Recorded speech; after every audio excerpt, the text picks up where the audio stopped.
C'est vrai, si les photos ont ce pouvoir de conserver une émotion, une présence, un moment de vie, certaines peuvent aussi changer le regard qu'on porte sur soi. Et c'est précisément le travail de Clélia Odette. C'est une jeune photographe qui photographie des femmes de plus de 50 ans avec beaucoup de douceur.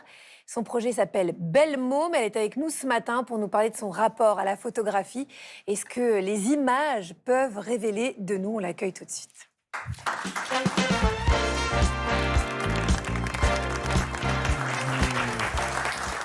Bonjour Clélia Odette.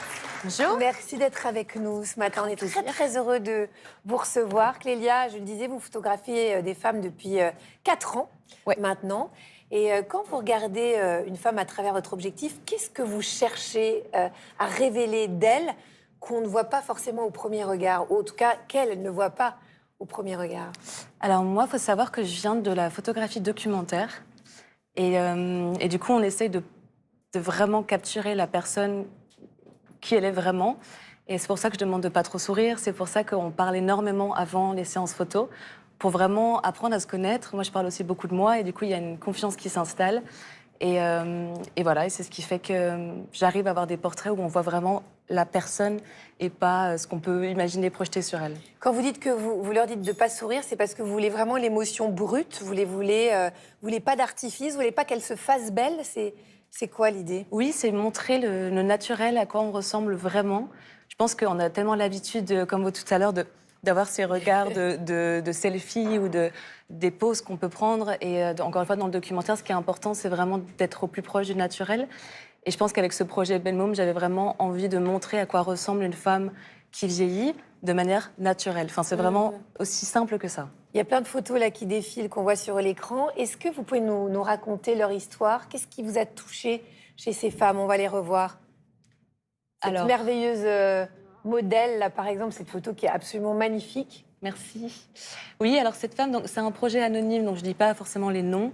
Mais alors cette femme-là, qui est aussi une amie maintenant, elle a eu des soucis de poids dans sa vie avant, quoi. Et elle a perdu, du coup, beaucoup de poids d'un coup. Je crois qu'il y avait un anneau gastrique, c'est comme ça qu'on appelle ça.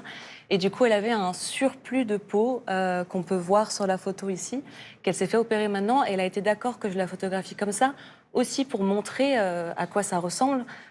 Je pense qu'il y a une raison aussi un peu politique et engagée dans le fait de participer à mon projet.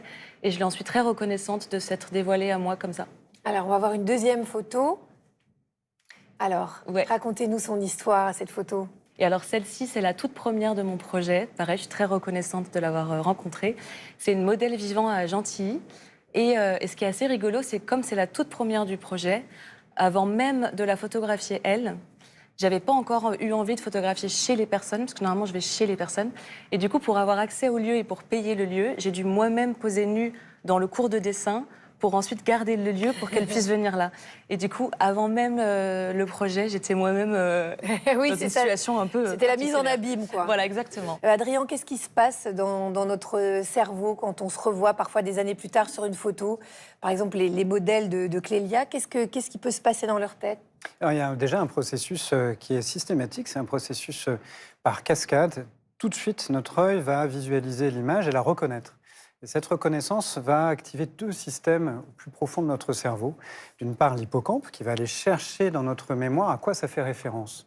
À quelle situation que nous connaissons, l'image que je suis en train de regarder me parle et est-ce que je me reconnais? Et puis, cette image de l'hippocampe va être teintée d'émotion par l'amygdale. L'amygdale, pas au fond de la gorge, Stan, celle qui est au fond du cerveau, d'accord? C'est celle qui régit nos émotions. Et c'est magnifique parce que c'est une photo qui va se coloriser de cette émotion. Damasio, le grand neuroscientifique, disait ce n'est pas la pensée qui produit les émotions, c'est l'inverse, ce sont nos émotions qui vont produire notre pensée. Et à ce moment-là, lorsqu'on voit une photo, il y a un rappel, on se dit mais ah oui, c'était comme ça que j'étais. Mais je ne voyais pas tout à fait ça aussi de cette manière-là. On se reconnaît différemment parce que notre mémoire restructure en permanence et qu'on garde un souvenir qui n'est pas tout à fait comme celui qui s'est passé. Oui, souvent d'ailleurs, quand on est une femme et qu'on avait des problèmes d'estime de soi, l'image qu'on renvoyait quand on était adolescente et tout, on revoit des photos de nous et puis on se dit en fait, j'étais pas si mal. C'est vraiment terrible le regard qu'on peut avoir sur soi. Alors, sourire devant l'objectif, ça n'a pas toujours été la norme, figurez-vous. Vous allez voir que nos ancêtres plaisantaient pas avec ça. Stan Gusman, Oui. vous êtes quand même quelqu'un d'exceptionnel. Et contrairement à ce que vous dites, vous êtes gaulé. Et vous avez remonté le fil de l'histoire. Ouais.